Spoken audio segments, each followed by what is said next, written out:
Hello, welcome everyone to the final fall Take the Mic podcast. I am your host today, Adeja, and I have with me my two lovely co-hosts, Megan and Bianca. And we have some special guests for you today, but we'll let you know more about them later. So I'm going to toss it off to Farah for our sponsors. We want to thank our sponsor, Global Girls, and this podcast will be found on Global Girls YouTube channel. For our Hot 10 today, we're going to be discussing the favorite things about the holidays. My two favorite things are having time away from school and learning family recipes with my mom because it just helps me feel closer to people who have passed away, like my grandma or my grandpa. All right, now I'm going to pass it to Bianca. I would say my favorite two things about the holidays are mainly just like being able to chill and get away from like schoolwork and things like that. But also just getting like a lot of time to yourself to get things done if you didn't get anything done like during the school year. So it's just a lot of time management that I don't have to like depend on the school giving me more and more work. I could work on the stuff that I miss and understand material better. Let's hear from Adeja now. So I will have to say the top two things that I love about the holidays will have to be one, rediscovering myself because like as Megan and Bianca said, like you have all this free time. I feel like I actually get to sit and listen to my own thoughts and have my own opinions about things because I have all this free time. So I just like learning and discovering more about myself throughout the holidays. And another thing I like about the holidays is that I don't know. I mean, there's not a lot of too many festive things that we can do due to COVID this year, but typically, like, there's always some type of holiday, like, sales or something, or like holiday events around in the city that I just like to try out for fun with my friends or something. So, yeah, the holiday festivities will have to be a favorite. Also, I gotta mention, I love me some hot cocoa when it gets cold and it starts snowing in Chicago. So, yeah, definitely my top things that I love about the holidays. Farah, what are your two things about the holidays? I would say that it has to be that like Christmas, like spending time with family, and I like hot chocolate. So yeah. A lot of hot chocolate fans out there. So for those who have just joined us, feel free to jump into any conversation that we're today. This is an open conversation for anybody, and it's an open and free space for all your opinions to be heard and accepted. So let's hear one more hot topic picks for favorite holiday themes. I kind of missed what everyone else said, so I'm sorry if I repeat anything, but I really like being able to see my family, not this year, but like I enjoy being able to see my family from out of state. And I also kind of like just helping cook and like decorate and get the house ready for people. Well, all right. Also, I skipped the segment because this is we have a big audience this podcast. So, Megan, why don't you go ahead and take us off with our guest spotlight so we know the voices that we'll be hearing today. All right. With us today, we have Farah, Serenity, and Natanya, who are all guests from Global Girls, and then Patricia Joyner, who is Bianca's sister, I believe.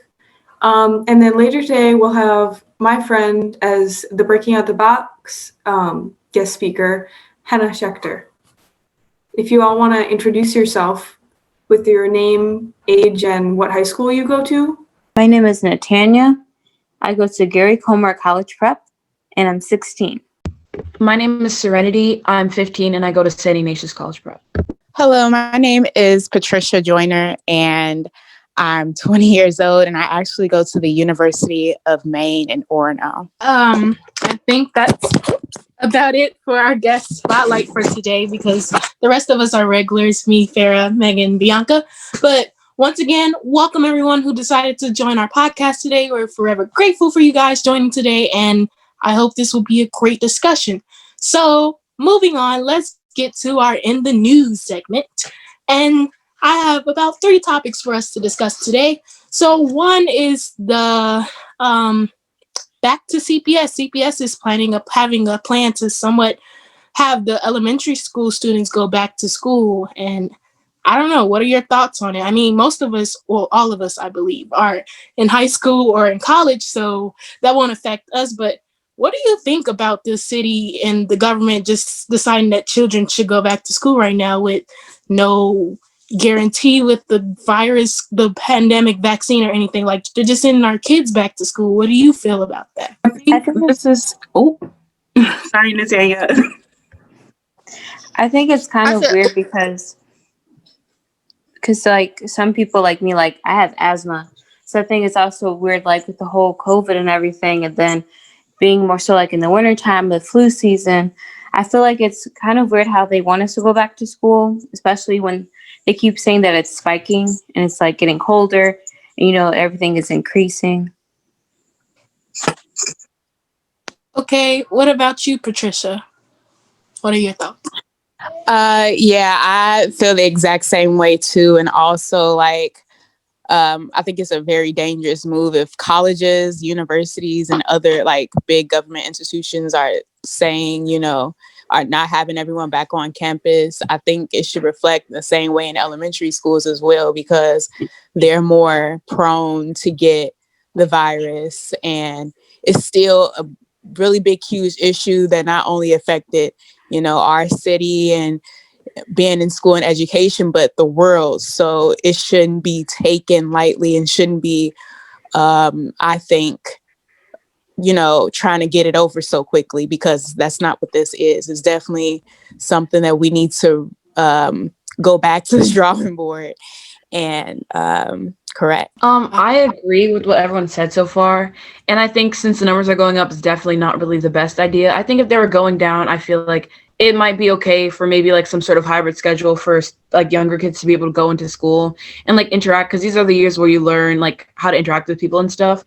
But I do think it's going to be hard, especially for like the younger kids, like the kindergartners, to like understand completely what's going on and like for them to like know not to be like simply like together or whatever. And it's gonna be hard for them to like completely understand. And like I agree, like it's not a good idea with the numbers going up and it getting colder outside. Definitely have to agree with all of you. I mean, I can see why some people will want to send the little ones back, because as you said, like, remote learning is not for everyone, especially with kids with short attention spans. To have them sit in front of a computer for like 4 to 8 hours a day, I don't see it working. So yeah, but I don't know. I still kind of feel iffy about it. My only hope is for those parents that choose to send their students back to school is that they proceed with caution. And that's all I'm going to say about that. So our next in the news topic is about how our our government is starting to look a lot more diverse, guys. So as we know, the 2020 election just happened, and as we were talking about, there's more important elections that are happening other than the VP and president debate. I mean, president being elected. So I thought it was be nice to shine some light on how diverse our government is becoming, because we're now having more out people, and when I mean out, I mean people who identify as in the LGBTQ community becoming senators and assembly members, and I think that's just awesome to just have somebody, because you might not identify with the LGBT community you personally, but somebody out there does. And I feel like that's amazing to have just reputation in our government and just the whole government system. There's a lot of, like, I know Biden just elected a Latino woman to be the head of Homeland Security. I think that's great. So what are your thoughts on how our government is starting to shift to be more diverse? Because now we even have a woman as a vice president. Like, as you look at the old past history, you see all white men as president from whence this country first started to now. So what are your feelings about that? I really think that this will definitely create change in the country, like much needed change. I think that in order for people to see, in order for people to be great things, they need to be able to see it. So for like younger people, like the little black girls out there, being able to see a vice president that looks like them will definitely change a lot of things and will definitely influence like a whole nother generation of people. And I also think that in order for our country to be able to create laws that are equal for all people, they're going to need all people to like create those laws. So now that it's more diverse, I think the rules and laws will become more fit for everyone. Love that. I think Natanya wanted to go next. I think it's inspiring because I see like nowadays, like I always see like, certain people, like making a change, but I like how a lot of people of color are making a change now too.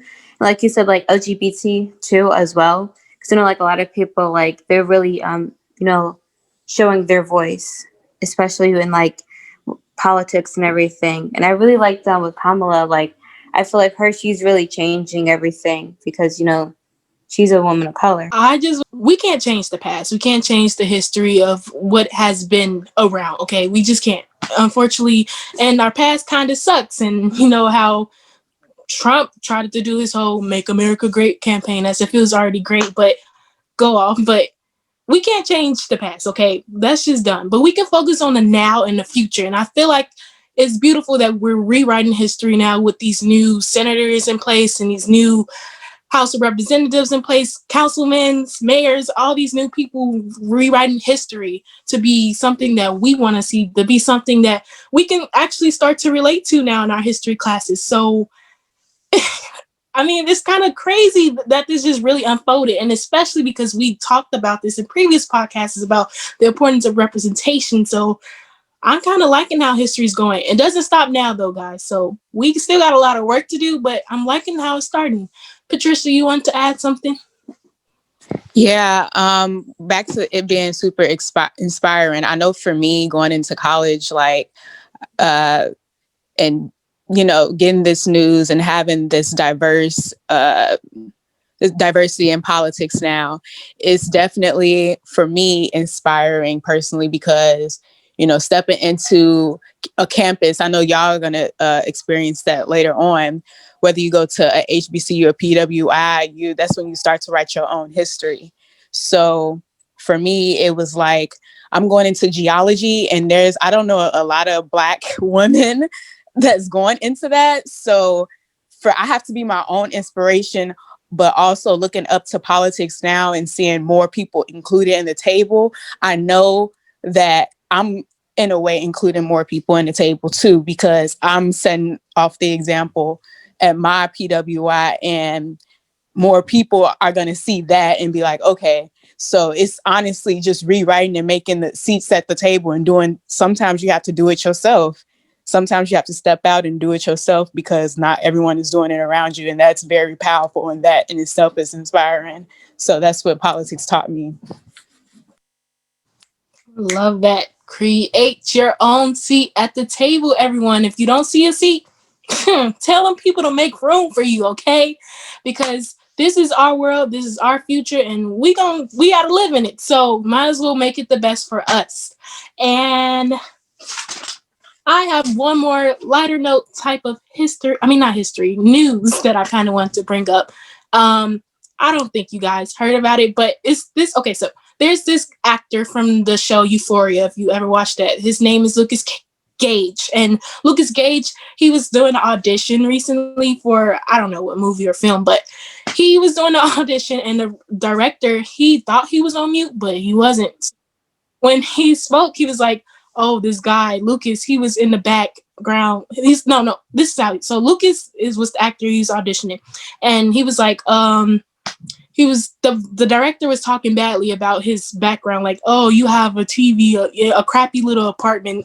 All these people who auditioned for me have these crappy apartments. And the director thought he was on mute the whole time, guys, but he wasn't. So Lucas, he handled the situation so gracefully, and he was like, you know what? Yeah, I have this crappy apartment. That's why I need this gig. So you should hire me so I can get a better apartment. Now, most people would not respond that way at all. Most people were probably going to went off on him, but I want to bring this up because like we're on this new virtual era right now because of the pandemic. So make sure your mics are muted if you don't want to be heard something that you're saying that you shouldn't be saying. But I know most of us on this podcast, you're kind of angels or whatever. So that's not the case for you. But yeah, just be mindful of the spaces you are in and be respectful. So that's it for our In the News segment for today. And I'm going to toss it off to Miss Bianca for our main topic for today. Hello. Okay, so for our issue or focus of the week is intersectionality and the overlapping of aspects of your identity. Um, well, intersectionality, it's this really, it's a good term to use to identify, well, basically like explain the oppression of African American women. It was coined by this woman named Kimberly Crenshaw during this speech that she made. And in a book, she coined this term called intersectionality, and it's described like in the past as basically the mix of being LGBTQIA plus, or also being Black and also being a woman. Like you have all of these aspects of your identity and they intercross and they interconnect and they all like add or subtract from another. And people have these stereotypes of who you are and basically what you represent. This term is like coined from way back. Actually, it's not coined from way back. It's something that was brought up from way back, like in the mid or late 1900s by writers such as Audre Lorde, Gloria Alvarez, and other inspirational writers. I suggest you guys check them out. In this essay book called This Bridge Called My Back. It's a very amazing text. I actually have it in my small little library in my room. So yeah, it describes like POC feminism and LGBTQIA plus existence in the late 1900s.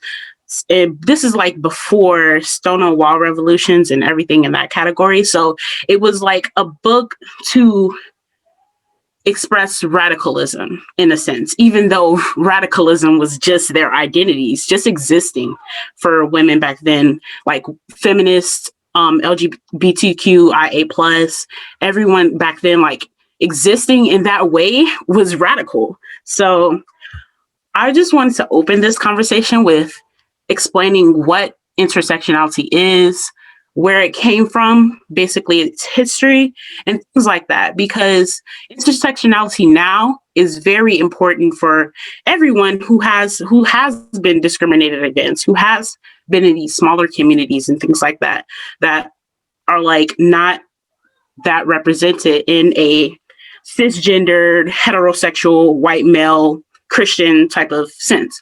You have religions that are not Christian that can be considered a part of this intersectionality group, I would say. You have BIPOCs, LGBTQIA plus, women, mental health communities, as well as communities with disabilities. So like physical disabilities such as being blind or deaf, things like that.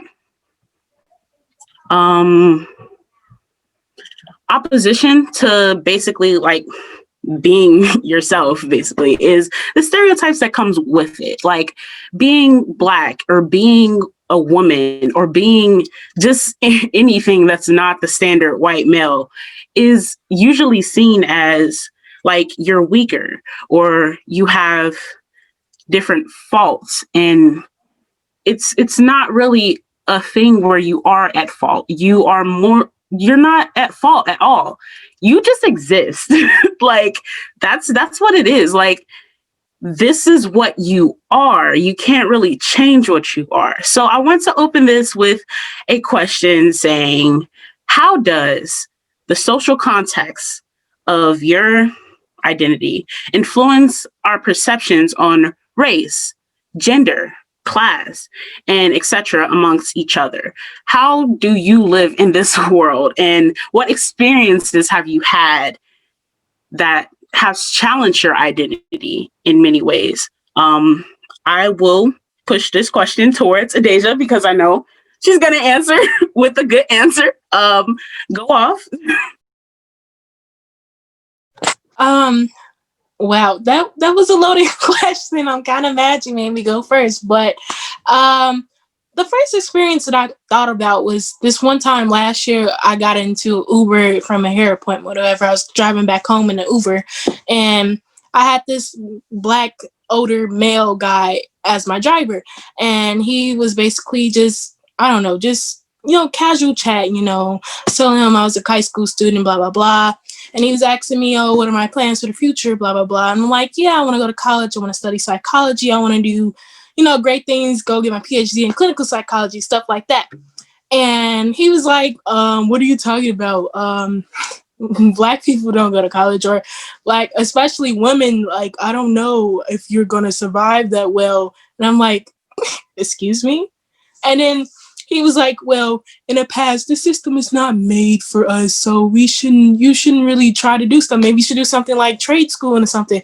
And I was like, I didn't say anything to him because I wanted to just get home safe. Okay, he was driving me in the Uber and I didn't want anything to happen. So I'm like, I just bit my tongue on it. When I got home, I remember I ranted to my family. I'm like, huh? What do you mean that the world doesn't have space for me, or the system's not made for me? Okay, then like, as Patricia was saying earlier in the earlier segment, I'm gonna make my seat at the table for me. I'm gonna assert myself, put myself back into the narrative. I'm gonna fight for what I want. Okay, you don't have to.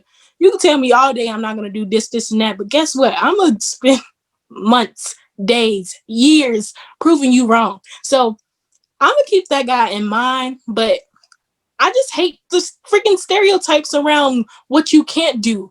Or it's just so many limits and stereotypes about things people can't do, or what they won't do, or what they shouldn't do because they're this or they're that.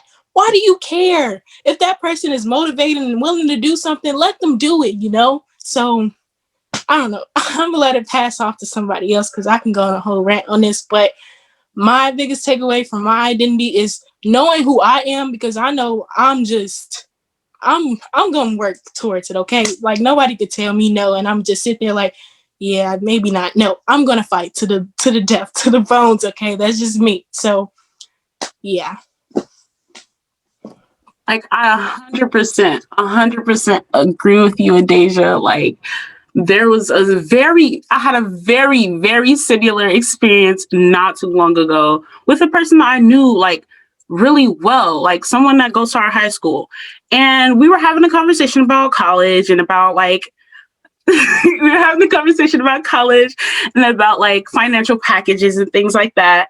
And this man tells me, because I told him that I'm applying to, like, a lot of, like, private institutions that will pay, like, nearly everything for me to go there. And he was telling me how it's not made for people like us, people like you. And that really struck a chord with me, because what do you mean by people like you? What are you saying, that I'm not capable? Are you saying that I'm not able to make a pathway for myself? Because, like, that struck a chord with me, and that made me want to say, hey, I'm gonna tell you, I'm gonna show you that I'm gonna be the greatest that I could be. And while you're sitting around working at McDonald's or something, I'm gonna be at the top. I'm gonna be a lawyer or something. I'm gonna be your paralegal. Like, I just feel like those moments really do show you, like, the type of ideas that people have of you, regardless of who they are, regardless of, like, they have ideas of you, and they have these these built in different, like, what do you call them, stereotypes of how you should be. And our mission here is for you to break those stereotypes. Okay, Serenity. I don't necessarily have one specific example, but I go to a PWI, like a primarily white, more on the wealthy side Catholic school. And, like, something I've just noticed from going there, I mean, of course, like, I'm blessed to go there, but, like, the students there definitely don't really, like, have the same experiences as I do. And, like, just talking to them and just, like, hearing how their life goes, like, it's obviously not the same. And a lot of them have beliefs that I definitely go against, but it's just because they've been sheltered their entire life from, like, certain things, which really just surprises me and makes me feel like how separated this world is, how some people can go through their entire life without experiencing a single thing, which blurs their belief, which makes them support Trump and different things, for example, just because they don't know. And, like, we have a group in my school called BOSS, the Black Organization for Successful Students. And just the difference in what BOSS teaches us rather than, like, the school as a whole just shows that, like, there's just a small group of people at school that understand how hard it is. Like, they have college panels and things like how to get scholarships for college, whereas my school just says, like college counseling, like go to this college, like they don't teach us how to pay, teach us how to like get certain scholarships for people that look like me. Like it's just really different. The ratio, like it's really different, like the ideologies of the people of color at my school rather than just like the people that don't necessarily go through the same things that we do. I don't know if that made sense, but like it's just a really big like clear line between the people that go there. Yeah, I would say everything that you said echoed. Not many, you see a lot of communities of white people or just people that are like just ignorant to the experiences of BIPOC in general. And they're just like, they're just existing at this point. So yeah, I can see exactly where you're coming from. Serenity. Natanya, you want us to go? I can go. I just thought that somebody else wanted to go maybe. But I think for me, like it's kind of different because like I grew up on the like north side. So usually since like people think that like I talk differently, the whole like identity and like, you know, me being like black, people think that I'm not for some reason. I don't know. It's a whole thing because I feel like race is very different now because a lot of people are very diverse and everything is like, you know, just changing. I see exactly what you're talking about. Like how they say, oh, you speak proper, or oh, you sound white. Like they equate proper to white as if they are the same thing, when how is speaking white a thing? Like have some people say, oh, you speak black. How you speak it? That doesn't make sense to me. Like Ebonics and being quote unquote ghetto is supposedly being speaking black and having black characteristics. Like people used to call me like an Oreo or something like that. They used to call me like white girl in a black body and things like that because I didn't do a lot of the things that other people around my age were doing, like other black people around my age are doing. Like there was this dynamic where it was just like, hey, you're not black because you don't do this. Like you don't have to be in one specific box. Your identities can go in different directions. And to just say that someone's in this binary system of speaking white or black, that doesn't make sense to me. So yeah, I 100% agree with you, Natanya. Patricia, you ready? I remember I used to have like a lot of these conversations in high school. And I even like did movements and stuff and host rallies and all of that. But actually entering those white spaces, those same places that you know, you don't see yourself at, it can be really, it's definitely, I mean, with each person, it can vary on experiences. But for me, it was like, it revealed a lot of my own ideas that I thought I stood by, but really wasn't strong by them when the time came. So it was a learning experience for me, and also just really understanding my purpose and why goes back to like everything that y'all just said, you know, proving, but it's not even necessarily about proving anyone wrong. It's all goes back to you. Like, this is what you want to do. Like me, I love geology and being outside and stuff and hiking, and people, you know, back here at home, unfortunately, yeah, I'm black and, you know, all that good stuff, but they didn't associate that with blackness. And to me, I always thought, especially going into school now, nothing is exclusive to anybody, really. It's all about what you want to do and how you live in your life. At least that's where I'm at right now. It may change, you know, but yeah, it's really really what's the word, good to hear these conversations being had now, because it's gonna play into action when y'all step into these institutions. Even going to HBCU, like there's always different types of people coming from wherever or being ignorant and whatever, and a lot of stuff you're gonna find out that you're ignorant to. It's just all a learning experience. And with intersectionality, I'm sorry, I can't say the word, but that word, like, I think in college, it exposes all of those qualities about you. Like, this is where you play on those different things. Okay, I'm interested in this. I'm interested in that. This is part of my identity. Right now, I'm in BSU, but yeah, I'm still learning. I'm still learning. And my geology club looked completely different from BSU. And it's, of course, different conversations being had, but yeah, in college, I think it definitely exposes those qualities, those things that may make you different or put you outside the box of this quote unquote cisgender white male thing. It definitely exposes that in good and bad ways for your own personal development. I just would like to say you wrong because I STEM and me are not friends. And for you to be in a STEM type of setting with a bunch of people that are not like you, just you're learning, and people are doubting you, and you just are like in this setting where it's supposedly not for Black people. Yeah, like I applaud you.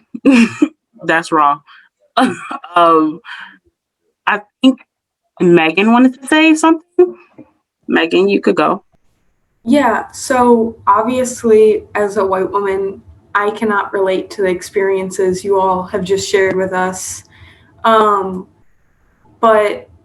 I can kind of relate to what you guys are saying about like these ideas about what careers you're supposed to have, because I'm really interested in going into the trades, but I'm still undecided between like architecture and like carpentry. And I feel like when I bring this up around people, so many people like are excited about architecture, but not so much the trades, because they're still not seen as a place for women. Like if you look at a construction site, you're not going to see an equal distribution of the genders.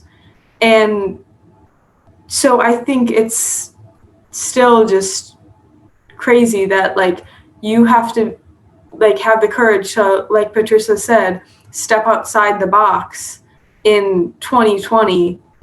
Like the trades are a very successful career. You make so much money in them. But when I say I want to go into the trades, you don't see people's faces light up when my sister said, I want to go into journalism. So that's my 2 cents. Yeah, I would say like, yeah, there is a huge gender disparity in some of these like jobs and some of these occupations. Like I'm in this program at my school called Step Up, and we do like a lot of like traveling to meet women in those unrepresented areas like accounting and engineering and things like that. And though I don't want to be either one of those things, it's really nice to get that perspective. You know, like you don't really get a perspective for women and women in these like heavily male dominated like arenas. Like you see women like they're always even in ads. Like there's one ad that shows about this truck driving woman and her truck's pink. Like it's heavily like normalizing like gender stereotypes. Oh, she's a woman driving a truck. Her truck has to be pink, you know? Like it's just really it's weird. Like at this point, why can't we just live fluidly? Like personally, I don't identify as just a female. I think I mentioned this in the podcast before.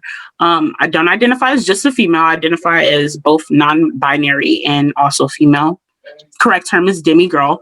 Why is everything like geared for women all, like pink washed? You know, like why is everything pink washed? Why is everything in that arena like put into this box of how you're supposed to be? Like it's just really interesting to me, and that's why you have to like play on those different aspects of your identity and use those different parts of yourself to like understand these communities and understand these stereotypes and where they come from and try to dismantle them. Like that is our job today. Like we're supposed to be able to say, hey, we're human. Serenity wanted to add. Serenity? Yeah. I actually was involved in a program for a really long time called Girls Build. Megan, I heard you like architecture. I think you should do some research on the Chicago Architecture Center. They have like stuff about that. I just wanted to say that. But also, we've been learning a lot about, it's just a program about architecture and design for like women. And throughout the experience, not only did we just like design stuff, but we got to learn about all these extraordinary women that have like helped build Chicago that we wouldn't have learned about any other way. And it's just kind of crazy to me how like all this stuff has happened. Like we learned about these people that like shaped Chicago and everything, but usually it's their wives or the women that are around them that are really influential, but their name just gets put on it because, you know, they're the man. And I just think, I think we like schools and a lot of other programs should use should teach that type of stuff because like it's important to learn the true meaning and true creators of certain things. And I also think that the way women are portrayed in media has a big influence in how girls' self-esteem is, because like usually, like you said, Bianca, I think it was, like how she had to have a pink truck, like that's like that was really unnecessary. And how usually women are sexualized in the media, it really just like takes a toll on how people view themselves. And I think that that's definitely going to have to change. Yeah, I believe your piece was very profound. Yeah, she said look into the architecture industry, Megan. She's trying to put you on. You better listen. But yeah, intersectionality, this whole idea of our identities and the intertwining of different identities and different groups that we put ourselves in.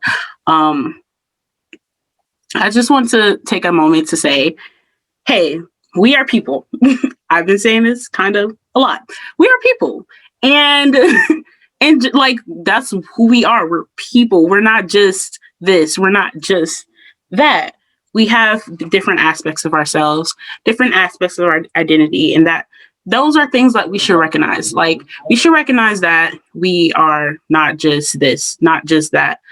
We like things. We have things that we dislike. We have different aspirations and things like that. And those are all things that should be praised, should be looked at as, hey, that's cool, you know?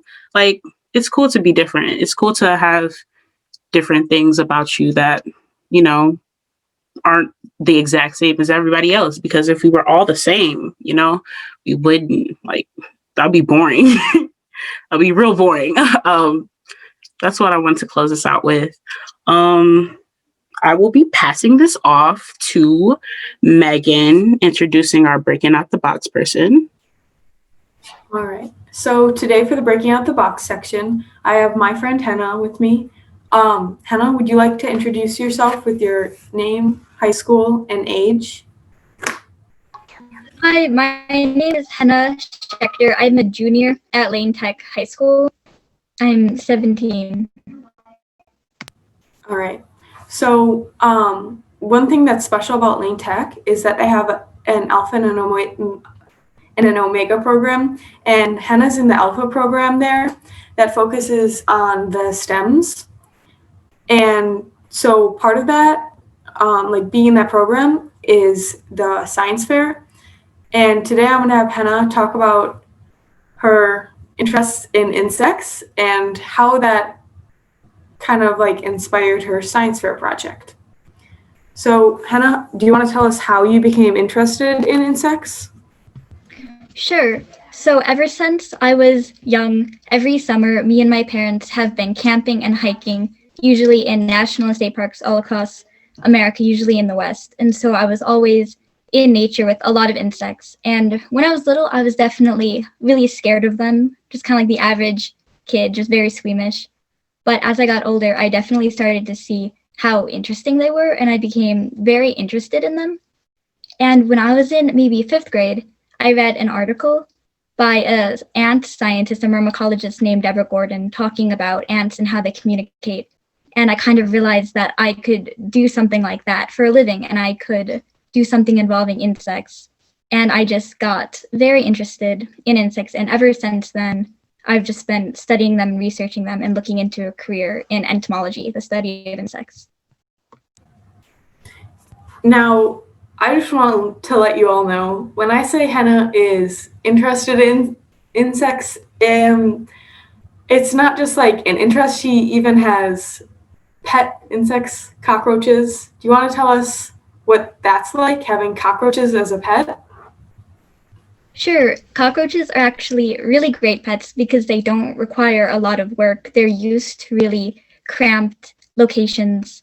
So I basically have a series of like little plastic boxes with holes in them. I have 2 of them and I have around 10 cockroaches. And I have cats, so I feed them cat food and just old fruit. And they live a long time. Good thing about cockroaches is they're really hard to kill, as anyone who's had a cockroach infestation would know. They're kind of hard to get rid of. And I've gotten a lot from family friends who have reptiles. They have feeder cockroaches that they then give me, or a family friend who's a high school biology teacher who had some as a project, and then when school ended was looking to get rid of them, and then I stepped in and took them off her hands. Now, as you just mentioned, most people think of cockroaches as an infestation more so than a pet. So what specifically about cockroaches rather than other insects like interests you and attracts you to cockroaches? Well, cockroaches actually, there's a huge misunderstanding involving I'm sorry, can you hear me now? Okay, so when people think of cockroaches, they usually think of specific types called the German cockroach, the American cockroach, and the Oriental cockroach. And those actually are not actually cockroaches. They're a very closely related type of insect called palmetto bugs. Actual cockroaches are found usually in more humid climates in Asia and Africa, and they're closely related to beetles and are not invasive at all. And the majority of them can be kept as really easy pets. And even if they do get out in your house, which is a fear that is brought up to me a lot when I talk about cockroaches, they would not be able to reproduce or even survive in the average climate. All right, now I'm going to switch over a little bit because I know your science project is mostly about ants. So can you explain to us your science project? Sure. So just a very basic overview. My science fair project has to do with ants and the way that they communicate non-verbally and the way that this can be translated to the field of computer science, and particularly nanorobotics in fields such as medicine.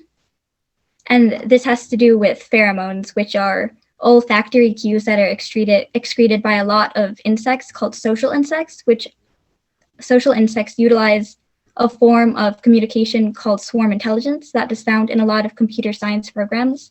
And my project is giving ants carrots that have a pheromone on it called oleic acid. So when ants die, they secrete a pheromone called oleic acid, and this triggers the other ants in the community to bring the corpse to a waste area called the midden. And this is a way to keep the community and the hive clean. So I took this pheromone and I put it on carrots, which is the main food source of captive ants. And I measured how many carrots were eaten from the ants that were given this oleic acid. And what is so important about this number is it shows if ants are able to correctly differentiate between contradictory data, which in this case is carrots, the food, telling them to eat it, and the oleic acid telling them that it is not food.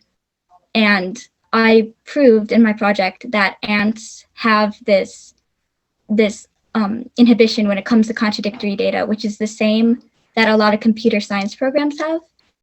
And a huge source of investigation in the future would be modeling nanorobotics, these microscopic artificial intelligence that would potentially be injected into the bloodstream to deliver antibiotics and cut down tumors, to see if you can model those and other types of AI using ants, because they have such a close link when it comes to communication and structure.